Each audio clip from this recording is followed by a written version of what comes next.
오늘 우리에게 주시는 하나님의 말씀은 출애굽기 21장 28절에서 36절입니다. 소가 남자나 여자를 받아서 죽이면 그 소는 반드시 돌로 쳐서 죽일 것이요 그 고기는 먹지 말 것이며 임자는 형벌을 면하려니와 소가 본래 받는 버릇이 있고 그 임자는 그로 말미암아 경고를 받았으되 단속하지 아니하여 남녀를 막론하고 받아 죽이면 그 소는 돌로 쳐 죽일 것이고 임자도 죽일 것이며 만일 그에게 속죄금을 부과하면 무릇 그 명령한 것을 생명의 대가로 낼 것이요 아들을 받든지 딸을 받든지 이 법규대로 그 임자에게 행할 것이며 소가 만일 남종이나 여종을 받으면 소 임자가 은 30세겔을 그의 상전에게 줄 것이요 소는 돌로 쳐서 죽일지니라. 사람이 구덩이를 열어두거나 구덩이를 파고 덮지 아니하므로 소나 나귀가 거기에 빠지면 그 구덩이 주인이 잘 보상하여 짐승의 임자에게 돈을 줄 것이요 죽은 것은 그가 차지할 것이니라.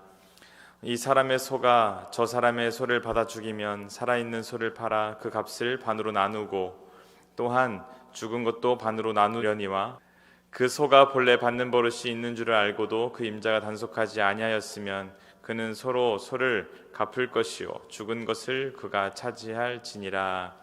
아멘. 여러분, 가정의 달 5월 우리는 함께 출애굽기를 통해 하나님 말씀을 묵상하고 있습니다. 출애굽기를 두 문장으로 표현한다면은 첫 번째로 함께 가자라고 말할 수 있을 것이고 두 번째로 함께 살자라고 말할 수 있을 것입니다. 애굽의 종살이를 하던 당신의 백성들을 구출하시며 함께 가자라고 말씀하셨던 하나님께서 이제는 함께 살자라고 말씀하시는 겁니다. 이 함께 살자라는 뜻이 어떤 의미입니까?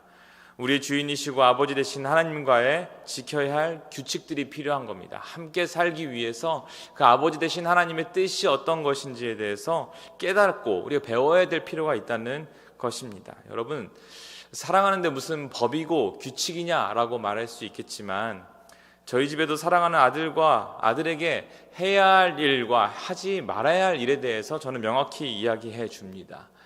이 법과 규칙의 목적이 무엇이냐? 그것은 바로 제 아들을 보호하기 위함입니다.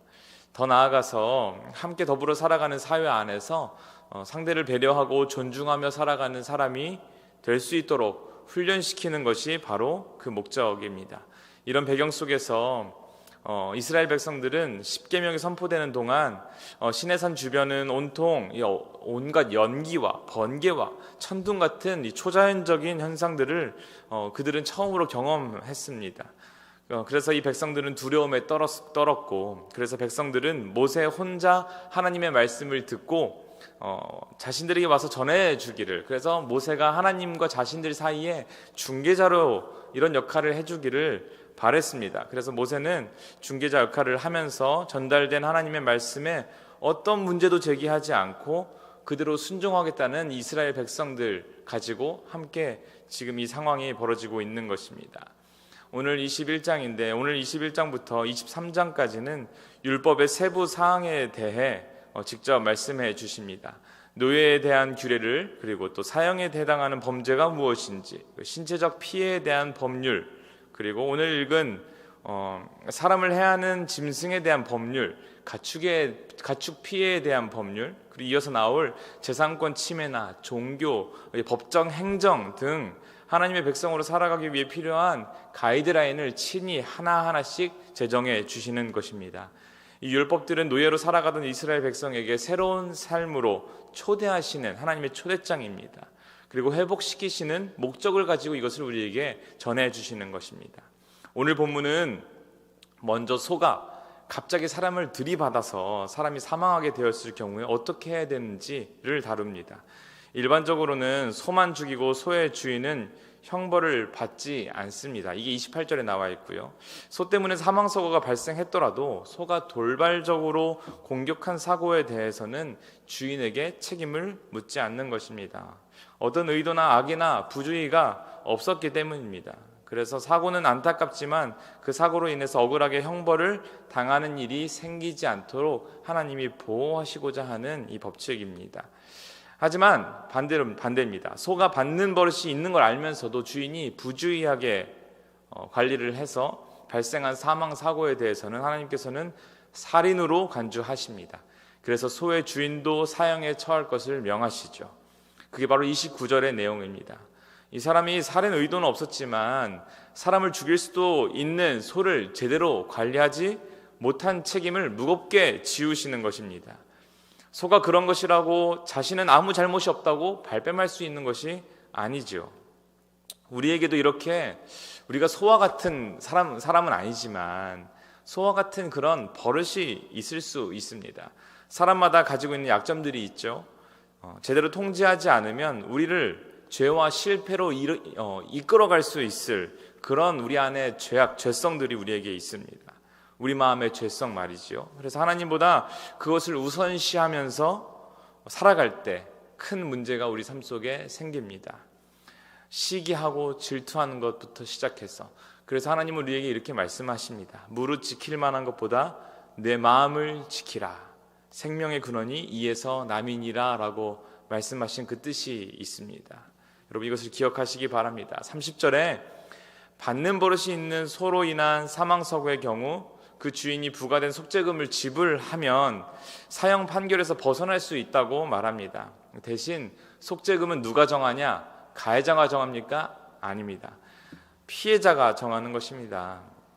가해자 자신이 그 속죄금에 대한 그 액수에 대해서 제한하거나 타협할 수 없다는 것이 특징입니다. 속죄금은 가해자가 아닌 피해자의 가족이 부과하는 것이고 가해자는 일방적으로 요구받는 것입니다. 그것을 완전히 지불해야만 죽음을 면할 수 있는 것이죠. 우리에게도 이런 큰 속죄금이 부과된 적이 있습니다. 바로 십자가에서 죽을 수밖에 없는 큰 죄인이라는 이 사실에 대해서 하나님은 자신의 아들에게 이 속죄금을 부과하십니다. 그래서 예수님은 순종함으로 십자가에서 돌아가시게 되죠. 그래서 이것을 통해서 우리는 그 속죄금이 탕감받게 된 것이고 완전히 지불되어서 우리는 자유한 백성이 된 것입니다.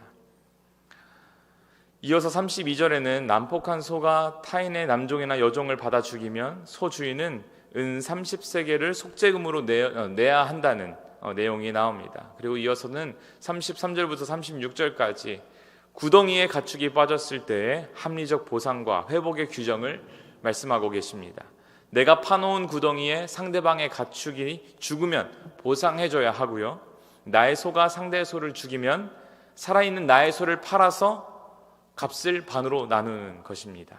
여러분, 이 모든 규칙의 목적이 무엇이라고 생각하십니까? 이 율법의 기본 방향은 바로 회복입니다. 잘못한 것이 있다면, 깨어진 관계가 있다면, 손해를 입혔다면 회복시켜야 한다는 이 기본 원칙이 있는 것입니다. 여러분, 하지만 우리 실제 삶은 하나님의 이 형상을 따라 살아가는 것, 존엄의 회복과는 굉장히 거리가 있습니다. 서로가 경쟁하고 빼앗고 뺏기지 않으려고 지키는 것이 아주 일상화되어 있습니다. 하나님의 백성은 하나님의 뜻을 분별하여 세상에서 하나님의 뜻대로 살라고 부르심을 받았습니다. 생육하고 번성하라, 땅에 충만하라 라고 우리에게 말씀하셨죠. 그래서 우리는 이 땅을 살아갈 때에 하나님이 다스리라는 이 명령에 따라서 살아가는 사명을 받은 것입니다. 하나님의 율법을 지키며 예수 그리스도의 십자가의 길을 따라서 세상을 회복시키는 이 사명을 감당하며 살아가는 것이 우리의 삶입니다. 분명 이 성경의 말씀과 방향은 우리의 살아가는 세상의 삶과는 너무나 다릅니다. 우리의 삶은 타인을 회복시킬 만한 능력이 별로 없습니다. 그리고 그렇게 합리적이지도 않습니다. 경쟁과 탐욕과 죄가 가득한 곳에서 다른 사람들과 비슷한 모습으로 살아가기 쉽습니다.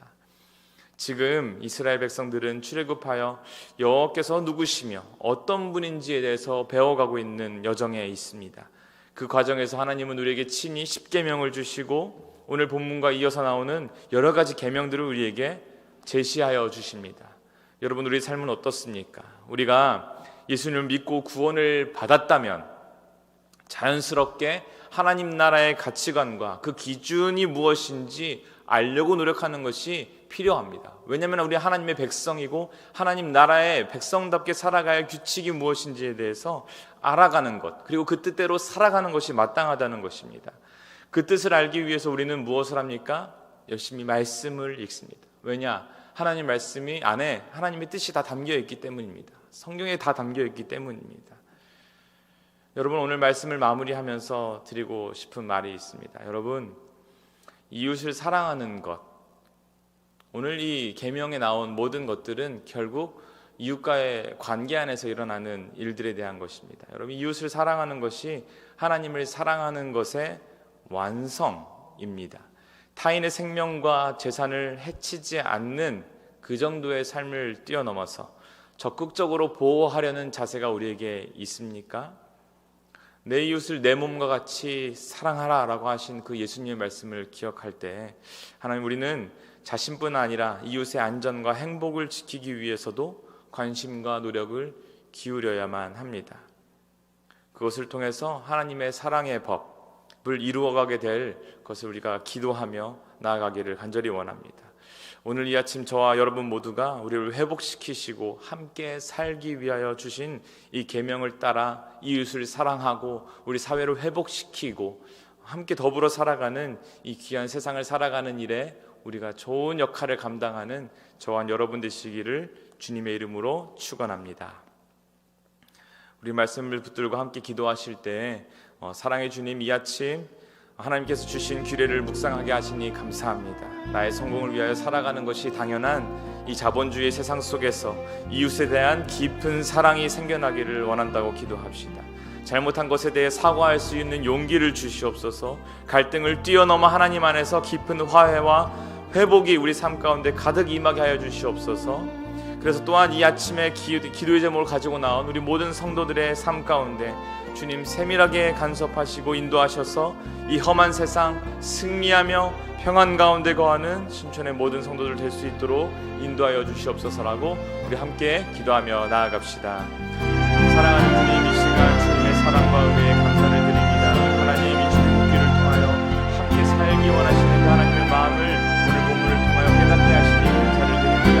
하나님, 참 우리를 회복시키기 원하시고 하나님, 우리가 죄성으로 말미암아 나를 위하여 나의 욕망을 위하여 하나님이 세상 가운데서 나의 것을 채우기 위하여 우리가 골몰하고 있는 이 시대 가운데서 하나님, 우리가 피해를 입혔다면 마땅히 그것들을 용서를 구하고 배상하고 하나님 이웃들을 돌보는 일에 우리의 삶이 에너지가 더욱더 가기를 원합니다.